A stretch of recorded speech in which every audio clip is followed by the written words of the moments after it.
dalam kesempatan ini izinkan saya menyampaikan ucapan terima kasih atas kesediaan Ibu Gubernur beserta seluruh undangan.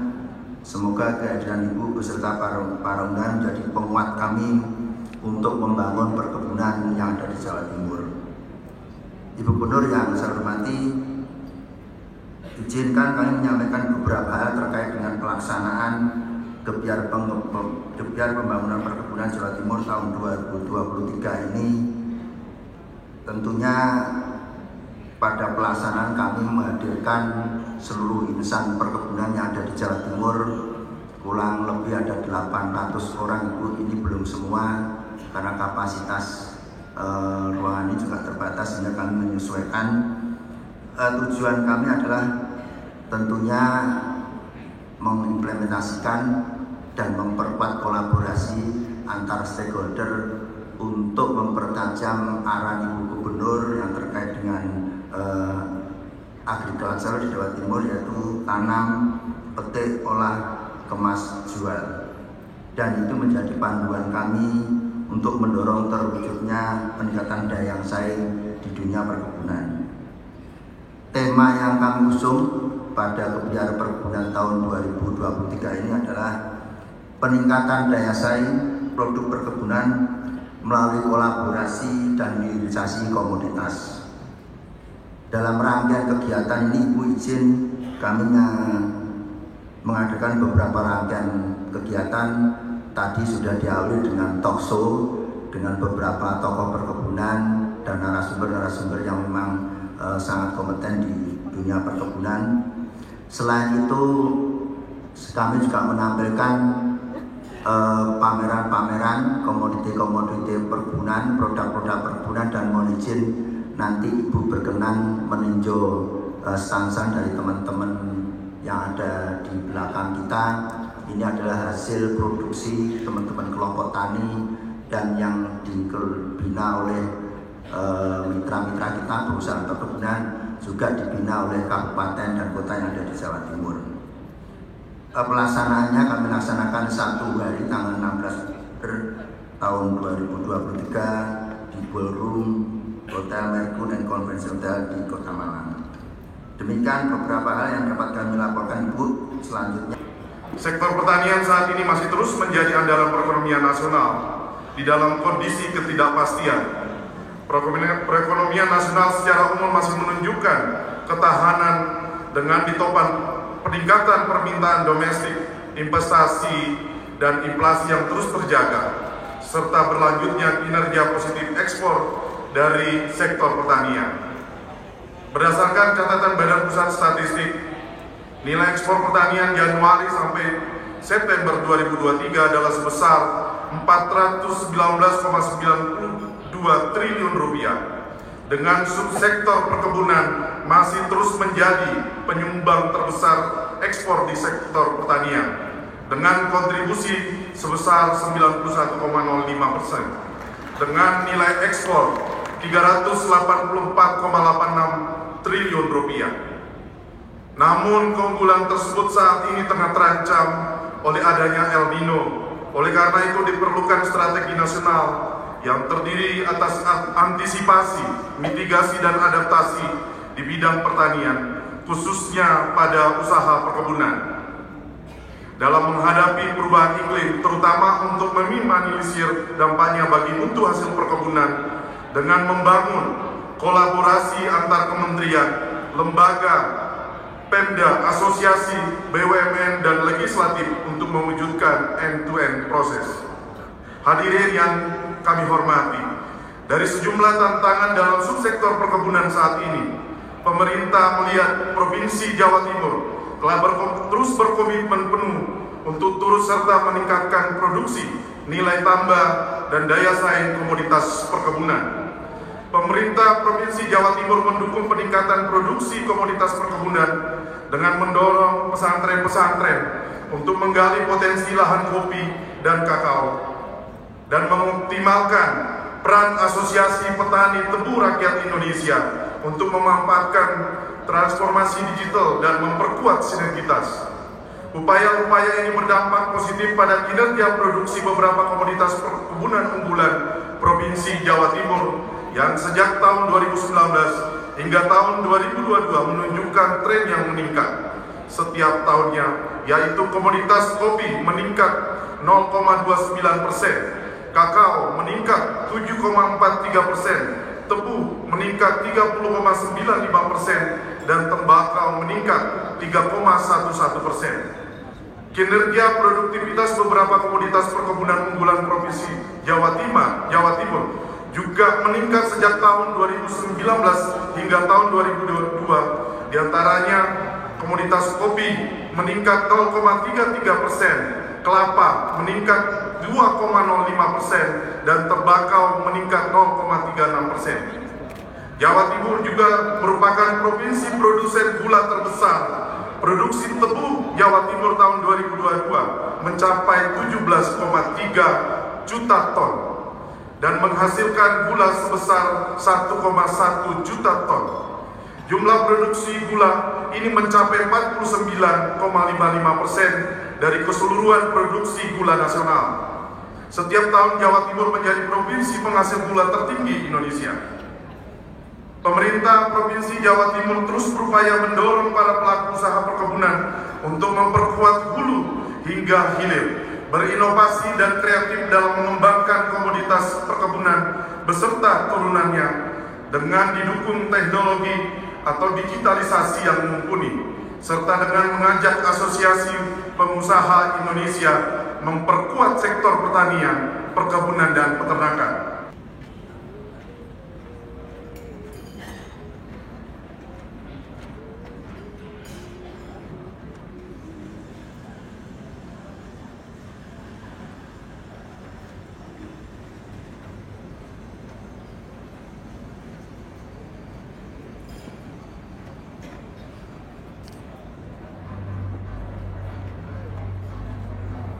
Mohon berkenan Ibu Gubernur Jawa Timur untuk dapat memberikan bantuan dengan didampingi Kepala Dinas Perkebunan Provinsi Jawa Timur.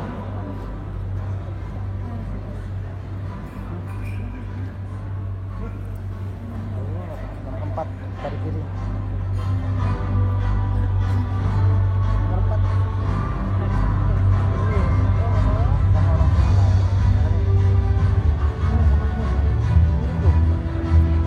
Bantuan pertama diberikan kepada Kabupaten Pamekasan berupa 10 kultivator dan 37 hand planter. Selanjutnya Kabupaten Malang berupa bibit kopi sebanyak 73.000 batang dan bibit kakao sebanyak 16.000 batang.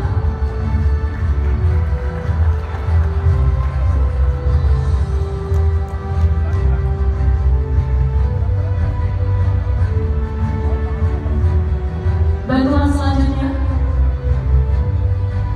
akan diberikan pada Kabupaten Pacitan berupa bibit kelapa sebanyak 1.000 batang.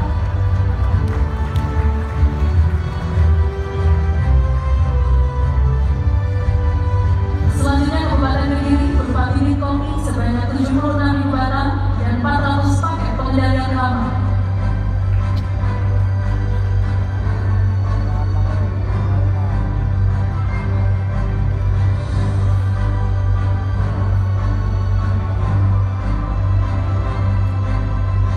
Bantuan selanjutnya untuk program Dharma Bakti Hadari diberikan kepada Gabongtan Sumber Makmur Malang berupa 1 paket alat pengolahan kopi. Selanjutnya Gabongtan Margo Makmur Malang berupa 1 paket alat pengolahan kopi.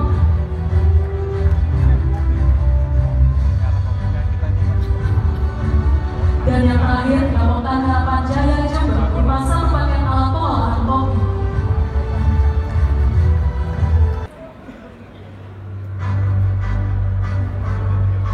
Piagam penghargaan diberikan kepada Gubernur Jawa Timur atas capaian terbaik pada kontribusi terhadap peningkatan produksi dan produktivitas serta pengembangan hilirisasi pada subsektor perkebunan periode 2022-2023. Lalu akhir November kami melakukan misi dagang ke Mesir. Bertemulah kita dengan salah satu importer kopi namanya Bulaila. Sekarang tahun ke-12, tahun lalu adalah tahun ke-11. Beliau importer kopi Dampit yang beliau sendiri belum pernah ke Dampit, tapi beliau pernah ke Bali. Saya sudah bilang datanglah ke Dampit, datanglah ke Jawa Timur, akan ketemu dengan kopi-kopi lainnya yang luar biasa, termasuk kopi di Republik Kopi Bondowoso, luar biasa. Kopi Excelsior itu kopi yang hanya 7% produknya di dunia. Itu di sekitaran Gunung Wilis juga luar biasa. Kemarin pada saat Hari Pangan Dunia, kemarin sore, saya menemukan anak muda yang dulu saya hadir bersama tim BI melepas ekspor ke Filipina, ke Malaysia, dan hari ini mereka akan ekspor kopinya ke Jepang. Anak muda ini luar biasa. Artinya bahwa petani-petani milenial luar biasa. Saya menemukan di pegunungan Madiun, daerah Karir, masih masuk lagi, ada warga Madiun yang 25 tahun tinggal di Amerika. Pulang mendirikan pabrik pengolahan dan produk dari kopi dan kakao. Setelah 25 tahun di Amerika, alatnya cukup advance dan beliau asli warga Madiun. Sama bahwa hadirnya beliau kembali dari Amerika ke Madiun karena beliau menemukan jenis kopi yang memang sangat langka di dunia, Excelsior. Ini kalau tidak kita promote bersama berbagai keunggulan kompetitif dan komparatif yang dimiliki oleh Jawa Timur ini tidak terpublish dan akhirnya tidak bisa menjadi daya dorong pertumbuhan ekonomi terutama sektor perkebunan. Masa-masa seperti inilah menjadi bagian penting untuk kita bersama saling promote. Kenapa sering sekali di Instagram saya promote bagaimana produk-produk hortikultur andalan dan unggulan dari Jawa Timur. Sering yang kemudian saya promote, bupatinya juga baru tahu dari Instagram saya. Kenapa? Karena belusuan saya itu memang agak kebablas saking belusuannya. Jadi banyak produk-produk yang memang kita ini menemukan beberapa produk yang belum bernama. Bahkan satu saat ada produk pisang itu dari Dampit juga kalau tidak salah. Yang pisang itu kalau diberdirikan tandannya dan buahnya lebih tinggi tandan pisang dari saya. Saking gedenya dan luar biasa. Cuma pisang itu tidak di dalam proses area perkebunan, Pak Dirjen. Jadi itu masih tumpang sari. Kalaupun saya sering mempromot nanas ini organik. Satu biji nanas bisa 7-8 kilo, manis, segar, dan seterusnya. Tapi nanas ini tidak bisa kalau pesan dalam jumlah banyak karena memang belum pada proses budidaya. Ini masih tumpang sari. Saya ingin menyampaikan kepada kita semua kenapa masih tumpang sari. Masa tanam nanas MT-nya itu bisa sampai 15 bulan. Dari mulai nanam sampai kemudian siap petik. Tidak nutut itu kalau tidak ada program-program yang secara spesifik diberikan berbagai support subsidi kepada para petani nanas dan seterusnya. Saya akan melanjutkan yang terhormat Pak Wakil Bupati Pacitan, matur nuwun Pak Gagarin, termasuk perkebunan coklat yang ada di Pacitan juga luar biasa. Bapak Ibu sekalian yang saya hormati, Wakil Rektor 1 Bidang Akademik Universitas Brawijaya, panjenenganipun Bapak Profesor Dr. Insinyur Imam Santoso. Kami merasakan support dari UB tidak hanya di sektor perkebunan, tidak hanya pertanian, tapi kemandirian desa, Prof. Jadi desa mandiri di Indonesia, tertinggi ada di Jawa Timur. Matur nuwun, support dari UB luar biasa. Sekarang Prof 24,4%, hampir 25% desa mandiri di Jawa Timur itu menjadi bagian kontributor terbesar secara nasional.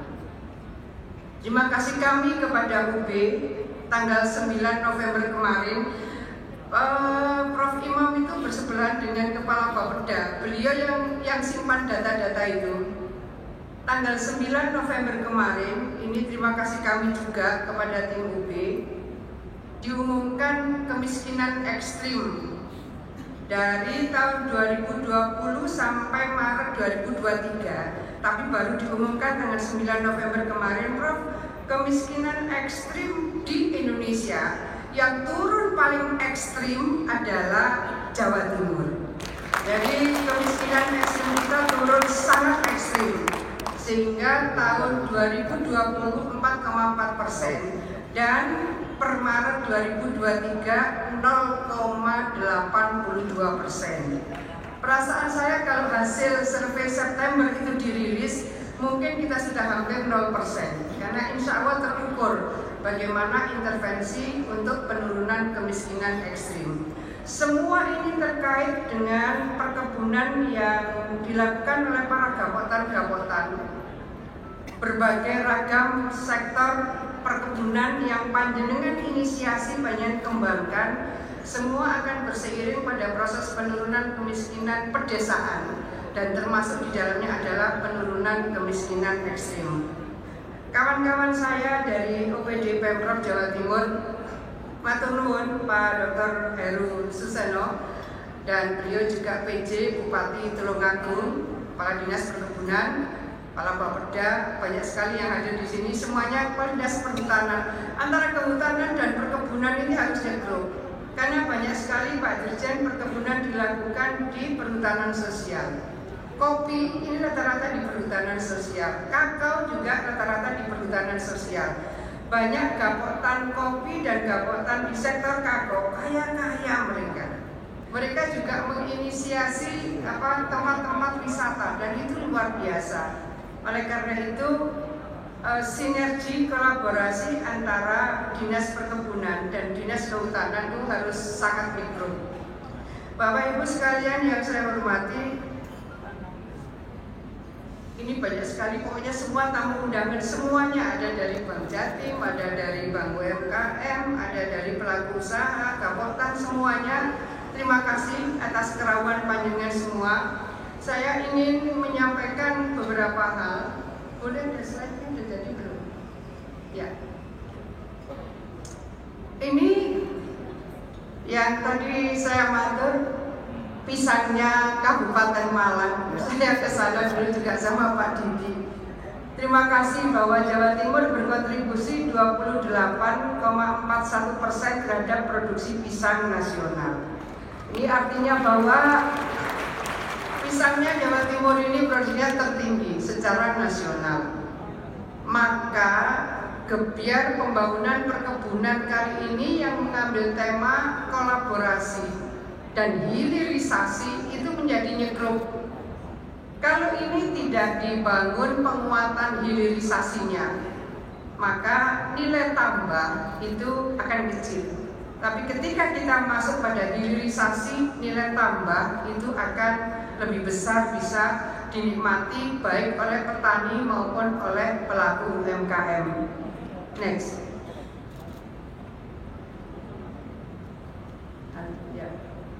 Ini adalah produksi jagung Jawa Timur. Produksi jagung Jawa Timur juga tertinggi secara nasional. Nah, meskipun produksi jagung kita tertinggi secara nasional, karena budidaya ayam baik potong maupun petelur di Jawa Timur ini tertinggi, sementara 50% kebutuhan pakan ayam itu dari jagung, maka seringkali kita masih membutuhkan jagung dari Gorontalo, dari Sulawesi Tenggara, dan juga dari NTB. Yang sudah tertinggi ini pun untuk mencukupi kebutuhan pakan ternyata kita masih membutuhkan jagung dari provinsi-provinsi yang lain. Ya, next.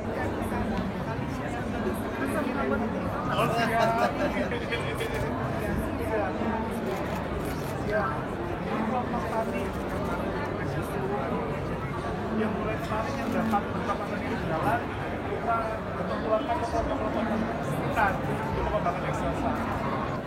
Ibu, coba mau cobain Ibu. Coklat ya, mau Jakarta. Oke. Nah ini apa nih? Ini minuman kita yang bisa kita. Coklat. Berapa? Ada 10. Mana? Aku tak ambil 10 aja. Oke. Mbak ini Mbak. Tapi ini ada mau langsung diminum. Ini kita ekspor ke Jepang.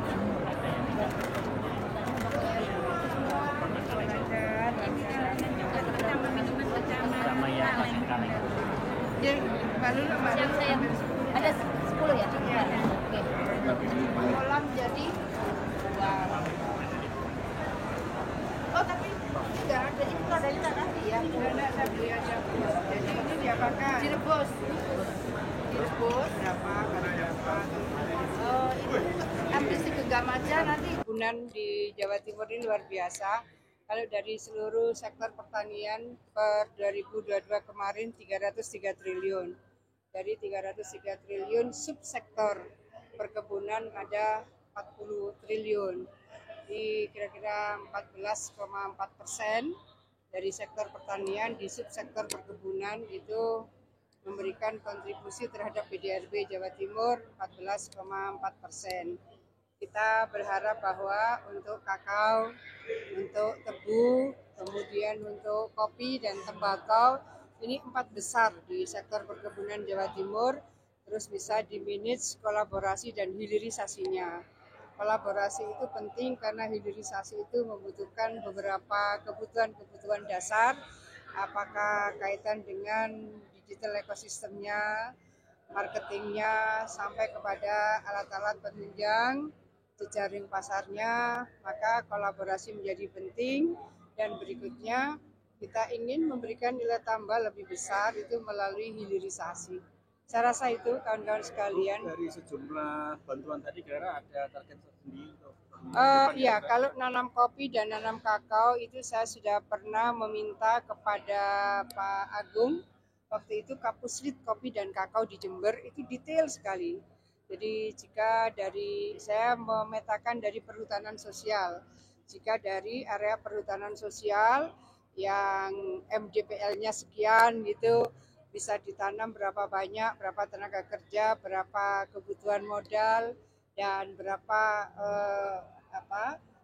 total yang kita bisa lakukan penanaman, lalu BEP-nya berapa lama, itu sudah pernah dilakukan penelitian. Saya yang meminta ke sana untuk bisa dibuat master plan pengembangan kopi dan kakao di Jawa Timur.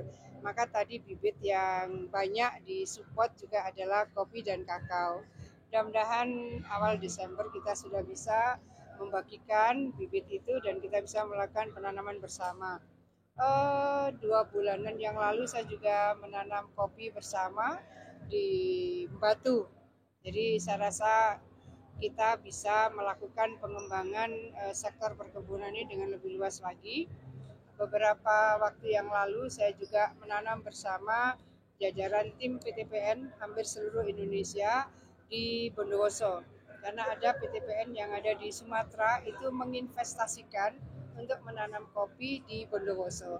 Jadi artinya dengan kemampuan kita untuk bisa menyiapkan benih dengan baik, hilirisasinya bisa dilakukan dengan baik, market aksesnya dengan baik, saya rasa ini satu sumber pertumbuhan ekonomi yang cukup bisa menjawab bagaimana penurunan kemiskinan, terutama kemiskinan ekstrim.